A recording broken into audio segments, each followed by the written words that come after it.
Hey, what's going on? Jake here with Uncommon EDC. Today we're taking a look at the Kizer Domin Mini. Got this one through a Going Gear subscription probably a good year or so ago, but you can pick this up for right around that $50 price point. And so firmly in that budget territory. And this one's an interesting one because when I first got it, it was pretty heavily in my rotation for a good couple months. Really enjoyed this knife. It's not without its flaws, but I really enjoyed it. And then at some point it got put away and I really haven't thought about it since, to be honest. Probably forgot that I had it, except recently I was shopping Amazon. Kizer's having a sale right now, probably a pre-Black Friday sale, I'm not 100% sure. And I noticed the full-size version of this knife was on sale for $29, so that Kizer Domin. And so you can get that one cheaper than the Mini right now because the Mini was not included in that sale. So I'll actually link to that knife in the description as well in case you want to take advantage of that pricing. Or if you just like the looks of this one and think if only it were a little bit bigger, obviously the full-size version is going to be a little bit bigger. So this is a mini knife, but not entirely tiny. It's definitely still in that EDC realm. I think can easily function as your primary knife at 6.875 inches overall. We have 4 inches on that handle, so able to get all 5 fingers on this knife, no problem whatsoever. You can see my pinky sitting firmly on that handle, no danger of slipping off. Now this is a little bit tighter than you might expect for a 4-inch handle, and that's just because of the shape of the handle. It keeps you a little bit behind that pivot.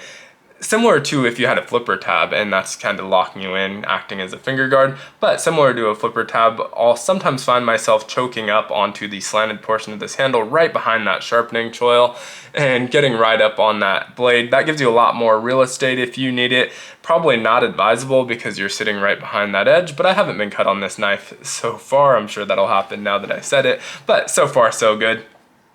Now, that blade is a drop point style blade, 2.875 inches, and Bohler N690, perfectly happy with that at this price point. I like N690 actually quite a bit, and so perfectly happy with that. Full flat grind, really nicely done. You can see that thins up nicely towards that tip, and probably my favorite thing overall about this blade is the placement of the thumb stud. And so weird thing to really be into, but you can see when this is closed, that top of that handle has kind of a weird awkward shape, but as soon as you get it open it makes sense why, because that thumb stud tucks all the way up into that handle, and you can see it is not at all in the cutting path of this blade. And so really like that. A lot of knives you'll have it closer to where this Kizer logo is. Even on some Kizer knives you have it there, and what happens is 90 to 95% of the time it doesn't matter, but every once in a while it'll get caught up on something, it'll be annoying and you'll have to restart your cut, readjust. And so really always appreciate when companies or designers put that thumb stud all the way back into that handle out of your cutting path. And so really well placed thumb stud there. Now this is a liner lock with plenty of access to that liner lock. You can see a very generous cutout. No jimping on the liner lock, which I'm perfectly fine with. In fact, no jimping on the spine either, and not missing it a whole lot. You know, sometimes companies have that really subtle jimping, which I hate, where it almost doesn't add any grippiness. It's just there to say they have jimping. But I don't mind if there's effective jimping and it's well placed, but in this case I'm not missing it a whole ton. This is a comfortable knife and I still feel plenty locked in without it, so no problem with that. Now, one thing I will note, you may have noticed when I'm closing this, I'm always pushing this blade closed. I never let it drop shut or shake shut, and that's because it just doesn't do it. You can see when I push that lock, nothing's happening. I can shake it a little bit, but I'm almost never gonna shake it all the way shut. It would take an incredible amount of effort to shake it all the way shut. And so this isn't really a fidgety knife, which is fine. Not every knife needs to be a fidget knife. Some knives are just work knives that you use for cutting, and perfectly fine with that.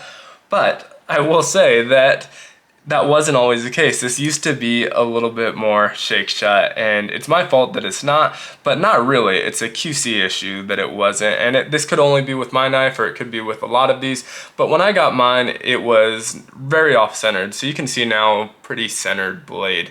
And so it was really favoring that show side quite a bit. A lot of that I think was because when you would assemble this, that liner lock was pushing a little bit on the blade, pushing it over, and the only solution that I was able to find that kept it permanently centered was to really just crank down on that pivot until it was so tight that it was no longer shake shutty and it held that in place. And so ever since then, it's been centered, but it has not really been a fidgety knife. And so like I said, I'm fine with that. It's a trade-off. Hopefully you don't have that QC issue. You get a centered one that also has some fun fidgety action, but be aware that's something that can definitely happen with this knife. Now we got G10 on the scales. I have blue. I know it's available in black, of course. And then I think they have some two-tone ones on Amazon as well. Don't know if they've done any other handle materials on this one, but these G10 ones, you're weighing in at 2.93 ounces. So decently lightweight here. You can see the liners below them shadow out a little bit. Don't always love the look of that. I don't think it looks too terrible here, but those do stick out just a little bit there. Right hand tip up carry in terms of that pocket clip, how it comes installed, but it is reversible. One thing that I thought was interesting with this is you can see the screws are at an angle here to line up with the end of the handle. And so really interesting. Usually when you get that, the knife companies will not make these lefty friendly. They're not going to be reversible because you would have to usually send a second pocket clip because obviously the angle is going to be exactly mirrored on the other scale. However, they did it a little bit differently. Instead, and this isn't fully deep carry, you can see maybe a quarter inch sticking out. Instead, they just changed the placement of the screws on the opposite side. So instead of being in line with the scales, they just angled it the other way. And so it's going to sit a little bit lower, a little bit less deep carry, but I still am happy that they are accommodating lefties there. While we're up here, we'll also look at that back spacer that's doubling as a lanyard hole. And so really nice, generous lanyard hole. Looks really flat, but you should have no problem stuffing all the way up to 550 paracord through there. Might have to use something to push it through, but like I said, I don't think you'll have any issues with that. So overall, a really solid knife. It did have its issues, and so obviously something to be aware of, especially if those are going to be things that are deal breakers for you. But I think at the price point, I think pretty solid knife, and you can always return it. I'm sure Kizer would have taken it back. I just didn't bother because I wanted to fidget with it, took it apart and messed with it, eventually got it to a point where I'm okay with it. And so let me know what you think of this knife down in the comments below. If you have the full-size version especially, would love to hear your thoughts on that. I'm most likely going to order it either way because I don't know how long that sale is running, but really great deal there.